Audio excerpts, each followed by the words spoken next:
Baik, assalamualaikum warahmatullahi wabarakatuh. Perkenalkan, nama saya Anissa dari kelas 3 PIR, nomor BP 2011033002. Baiklah, pada kesempatan kali ini saya akan menjelaskan mengenai analisis sumber daya proyek konstruksi dengan dosen pengampu Insinyur Dharma Hendra STMT IPM JST. Dasar-dasar schedule pekerjaan. Schedule proyek tidak dapat dijamin tanpa didukung oleh schedule sumber daya. Ini merupakan schedule sumber daya. Ini terdiri dari diagram network, diagram vektor, dan bar chart. Jenis-jenis schedule sumber daya ada dari dokumen kontrak, schedule pekerjaan, schedule sumber daya yang terdiri dari analisis kebutuhan sumber daya tenaga, kebutuhan sumber daya alat, kebutuhan sumber daya material, dan nanti akan terakhir itu kan bersangkutan dengan jumlah kebutuhan sumber daya. Faktor penting dalam analisis sumber daya ada itu produktivitas tenaga dan alat, waste material. Di produktivitas ini akan ada kebutuhan sumber daya tenaga dan kebutuhan sumber daya alat. Untuk waste material akan ada nanti kebutuhan sumber daya material. Produktivitas dan waste. Data kedua hal tersebut di atas diperlukan diketahui secara jelas untuk mengetahui secara jelas tingkat kemampuan perusahaan dalam bidang efisiensi. Dipakai sebagai pedoman dalam menyusun program kerja dan program peningkatan efisiensi perusahaan. Produktivitas. Secara teori, produktivitas adalah output dibagi dengan input. Rumus umum, produktivitas sama dengan output per satuan waktu dibagi input. Output adalah kuantiti pekerjaan, sementara input adalah tenaga atau alat yang digunakan. Faktor yang mempengaruhi produktivitas.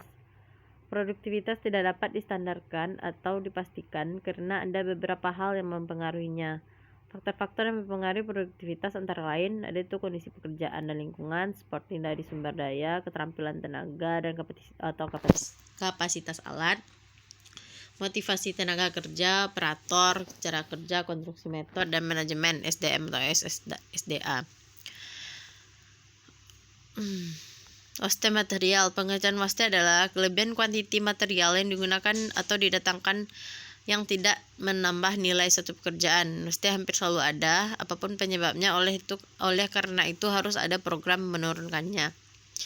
Jenis waste material ada dua, waste material secara individu, ada waste material campuran. Untuk material campuran seperti hot mix, beton, dan lain-lain hal terjadi di waste ganda.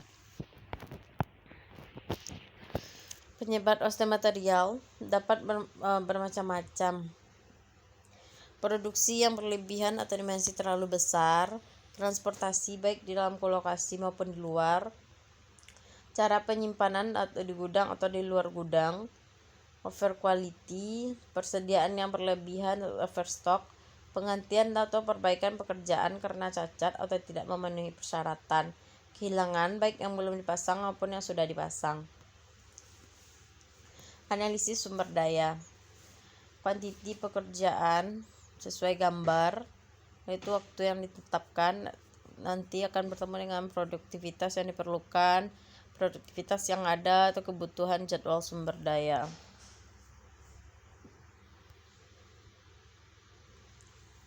Kebutuhan sumber daya.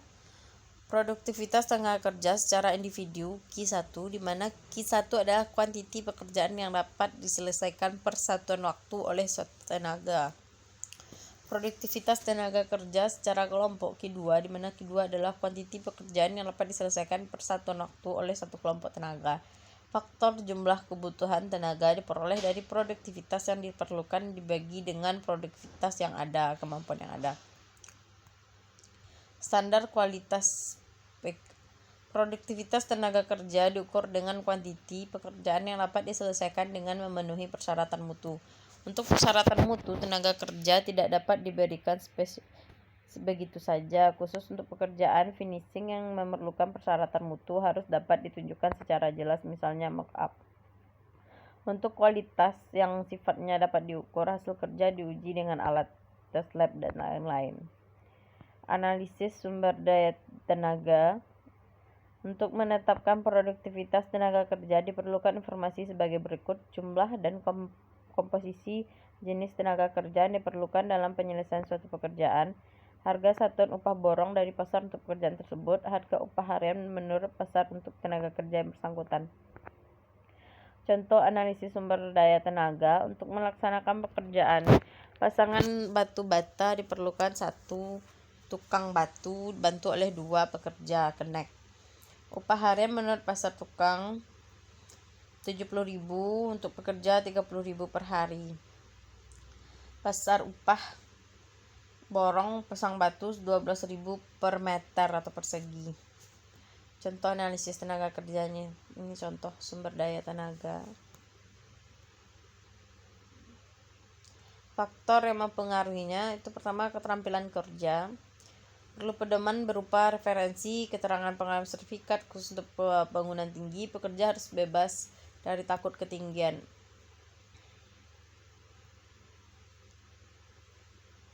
Pertimbangan pengadaan tenaga kerja. Kualitas tenaga kerja mampu mencapai mutu pekerjaan yang dipersyaratkan. Produktivitas tenaga kerja sesuai dengan time schedule yang ada. Harga borong atau upah sesuai dengan budget. Kebutuhan sumber daya alat. Kapasitas alat yang diberikan oleh pabrik pembuatan adalah tidak sama dengan produktivitas.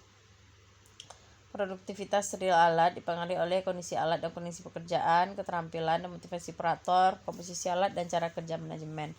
Produktif real ada 2 macam, itu individu alat dan kelompok alat. Untuk pekerja angkutan, maka produktivitas dipengaruhi oleh jarak angkut dan kecepatan alat angkut dalam bergerak. Untuk pekerjaan-pekerjaan yang memerlukan kerjasama lebih dari 1 alat, maka produktivitas kelompok perlu jadi perhatian. Produktivitas yang terkecil dari anggota kelompok akan menentukan produktivitas kelompok tersebut. Ini produktivitas kelompok secara kasar. Yang komunis yang disarankan adalah pakai berdampak ideal cost alat terkecil yang berdampak.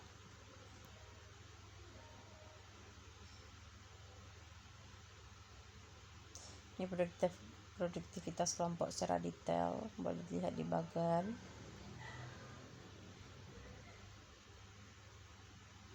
Kebutuhan sumber daya material. Kemampuan yang diperlukan untuk menyusun kebutuhan sumber daya material SBW mampu menyusun WBS, rincian item pack pekerjaan, mampu menghitung kuantiti dari item pekerjaan, mampu membuat time schedule proyek, memahami jenis-jenis material yang diperlukan setiap item pekerjaan, memahami tingkat waste dan produktivitas yang dilakukan yang akan diperhitungkan. Dari kelima butir tersebut di atas yang berkaitan secara langsung dengan material adalah 2 butir terakhir.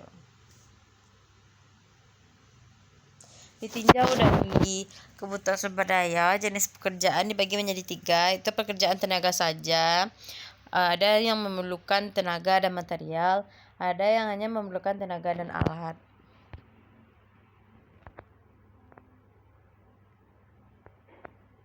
Menghitung sumber daya. Setiap pekerjaan diuraikan kebutuhan sumber daya, contohnya ini seperti yang di tabel. Merinci sumber daya material sebagai contohnya. Ini sumber daya tenaga. Nah, untuk menghitung kebutuhan sumber daya tenaga kerja menggunakan data sebagai berikut. Komposisi tenaga kerja yang digunakan misalkan 1 tukang batu dan 2 pekerja. Produktivitas kerja yang bersangkutan misalnya 13 meter per hari. Produktivitas yang dituntut berdasarkan time schedule misalnya 500 meter per hari. Per hari dibutuhkan 500 dibagi 13 kelompok.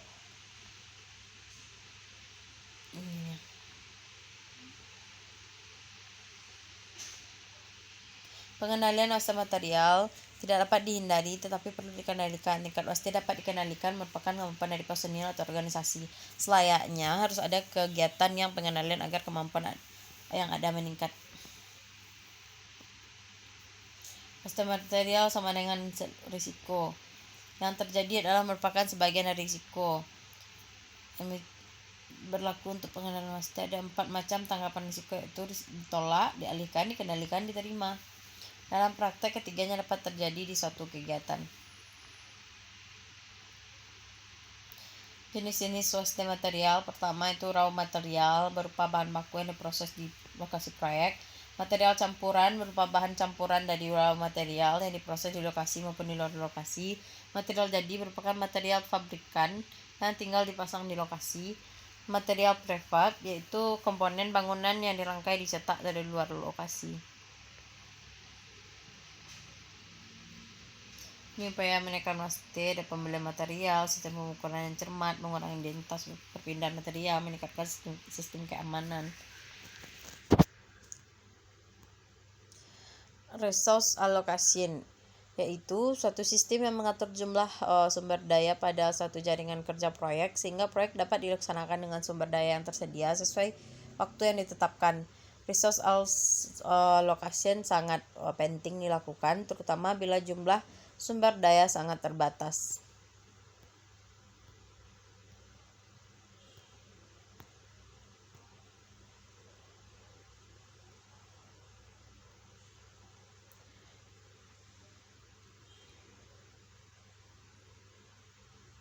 Metode alokasi sumber daya. Schedule pengadaan adalah merupakan kumpulan sumber daya dari kegiatan yang bersamaan pada suatu periode.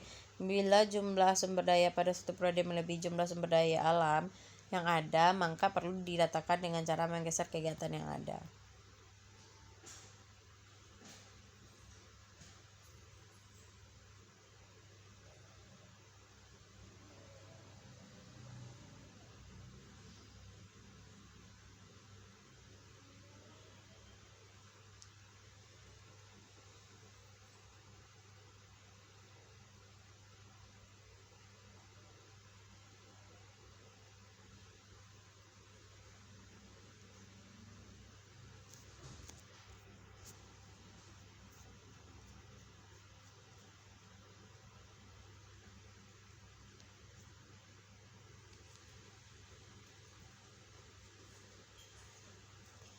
Baik, mungkin cuman itu yang dapat saya jelaskan pada hari ini. Mohon maaf atas segala kekurangan. Terima kasih atas segala perhatian. Assalamualaikum warahmatullahi wabarakatuh.